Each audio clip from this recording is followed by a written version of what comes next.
Assalamualaikum warahmatullahi wabarakatuh. Terima kasih atas kesempatannya. Baik, saya akan menguraikan sedikit dari hasil makalah yang telah saya tulis tadi. Pertama, mengenai sistem religi. Sistem religi ini mendapat kajian yang menarik dari sudut pandang antropologi, terutama dari ilmu etnografi. Karena dari sistem religi ini ada dua hal pokok yang akan dibahas. Pertama, bagaimana sistem religi itu berlangsung, dan kedua, bagaimana sistem ilmu gaib itu ada. Percaya atau tidak, ilmu gaib mendapat perhatian yang sangat intens sekali, karena ini lebih kepada supranatural, di luar logis kita. Tapi ya, sebagai manusia kita harus percaya adanya ilmu gaib itu. Dan memang ada sebagian orang melakukan hal itu yang dinamakan misalnya dukun ya, atau saman, atau orang pintar ya. Tapi setidaknya apakah itu positif atau negatif ya tergantung dari sudut pandang mana dan akan digunakan untuk apa ilmu itu ya. Nah baik, saya akan jelaskan sedikit apa itu religi itu sendiri dari pandangan sudut ilmu antropologi. Nah, bagi ilmu antropologi, sistem religi itu adalah ya lebih kepada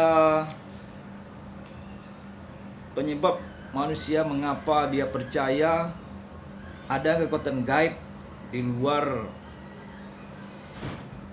kemampuan dia ya. Artinya apa? Manusia itu yakin ada hal-hal yang luar biasa dalam dunia ini, di luar kemampuan mereka, di luar logika mereka, di luar masuk akal mereka, di luar pemikiran mereka, dan kekuatan itu lebih tinggi dari apa yang mereka miliki. Ini yang dikatakan religi itu. Jadi ada hal-hal yang menggerakkan di luar logika kita, dan kita percaya adanya super power itu. Saya mengatakan super power karena dia yang mengatur semuanya. Nah, religi inilah yang mendapat kajian menarik dari berbagai bangsa, khususnya di Eropa.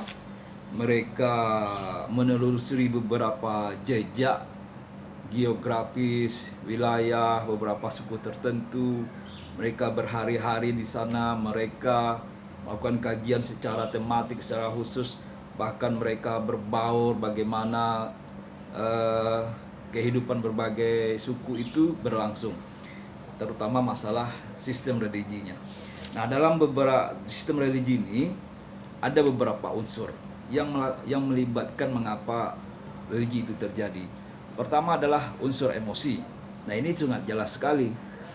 Kalau kita meyakini sesuatu hal tanpa adanya perasaan, tanpa adanya emosi di sana, akan sulit ada komunikasi secara gaib itu, tidak akan bisa terjadi. Makanya emosi tadi dilibatkan dalam sistem religi. Begitu juga dengan keyakinan. Kalau pemikiran kita yakin sesuatu hal itu ada yang mengandung keramat, ada yang mengandung gaib, ada yang mengandung di luar logika kita, dan kita percaya, kita yakin benda itu sebab akan berguna sama kita. Nah, permasalahan keyakinan inilah mungkin kalau di masyarakat modern hal itu sudah ketinggalan zaman. Tapi bagi sebagian masyarakat yang percaya ada hal-hal di luar logika itu yang mengatur hidup mereka, mereka tak mempercayainya sampai sekarang ini. Kita ambil contoh ya, keris ya. Kita tahu itu hanya benda, tapi itu merupakan, ada yang mengatakan pusaka, ada merupakan bagian titisan dari beberapa sosok tertentu ya. Dan sebagian memperlakukan secara khusus. Setiap malam Jumat misalnya dikasih semacam bunga-bunga rampai, bunga-bunga yang berbau harum ya, dan merupakan secara khusus, ditempatkan secara khusus. Dan kita boleh mengatakan itu memang di luar logika, tapi ya itulah keyakinan tadi. Ya, kalau orang sudah yakin, dia mempercayai sesuatu, dia akan tetap konsisten terhadap apa yang yakini itu. Nah, yang selanjutnya adalah apalagi selain emosi, keyakinan, tentu ada sistem upacara yang berlangsung dan juga ada misalnya umat yang menganut sistem religi itu. Nah, khusus untuk sistem upacara keagamaan ini sangat banyak sekali ya.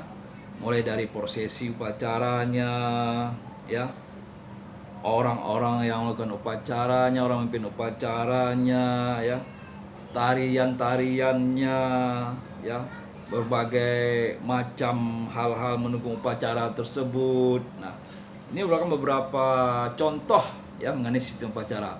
Begitu juga mengenai eh, tempat-tempat upacara itu sendiri seperti apa, bangunannya, tempatnya, ya ini menjadi hal bagaimana komunikasi itu dengan hal yang di atas tadi. Nah, yang jelas ya dalam sistem religi ini prosesinya sangat panjang. Saya pernah membaca artikel ada beberapa suku tertentu di Jawa. Mereka bersyukur terhadap Allah Subhanahu wa taala. Mereka melakukan upacara dan tradisi ini sampai sekarang masih berlangsung sampai hari ini. Apakah itu syirik atau tidak? Kita tidak bisa mengeneralisir begitu saja atau memvonis menjas begitu saja. Kalau memang dia tidak melanggar syariat-syariat agama, saya yakin hal itu dibolehkan. Saya yakin hal itu dimungkinkan diterima. Karena itu bagian dari kebudayaan. Baik. Dan selanjutnya apa itu ilmu gaib? Nah, ilmu gaib ini lebih kepada ya, lebih kepada sifatnya berhubungan sama hal-hal yang dianggap memiliki ilmu tinggi di luar logika, dan ilmu itu diperoleh dengan cara-cara yang menuntut seseorang itu harus menjalani proses-proses tertentu. Sebenarnya ilmu gaib ini ada yang baik, ada juga yang tidak baik. Yang baik itu misal dalam ilmu laduni ya, atau ilmu tasawuf, kita baca bagaimana para wali songo, mereka memiliki kesaktian tertentu, mereka memiliki kemampuan di luar logika manusia, dan mereka menggunakan ilmu gaib itu untuk kemaslahatan umat, bukan untuk bagaimana kesombongan, bukan untuk merusak, destruktif, bukan untuk menghancurkan ataupun menyebabkan kemungkaran di muka bumi ini.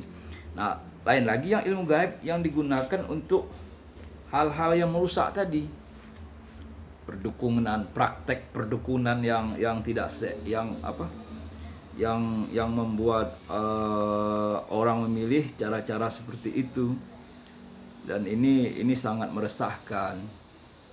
Artinya agama sendiri sudah melarang bagaimana siapa yang mendatangi dukun itu bisa dikatakan dia musyrik. Nah, kita wallahu alam, kita harapkan hal itu tidak terjadi. Tapi yang jelas ya, ilmu gaib ini memang ada, nyata. Sebagai manusia kita harus percaya juga pada hal-hal gaib ya, itu juga termasuk fitrah kita. Yang jelas religi itu atau agama itu baik ya. Dalam Islam dikatakan tegakkanlah amar ma'ruf nahi mungkar. Kalau Islam sudah mengajarkan kita kepada kebaikan dan meminta umatnya agar menghindari perilaku-perilaku menyimpang maupun memberikan nasihat pada sesama, mencintai sesama, kita yakin apapun yang kita lakukan di dunia ini pasti akan dicatat nantinya. Jadi ya, selagi kita hidup berbuat baik aja lah ya. Kita tidak tahu kapan kita akan dipanggil. Yang jelas kalau kita hidup sebagai muslim, yakinlah terhadap keyakinan itu,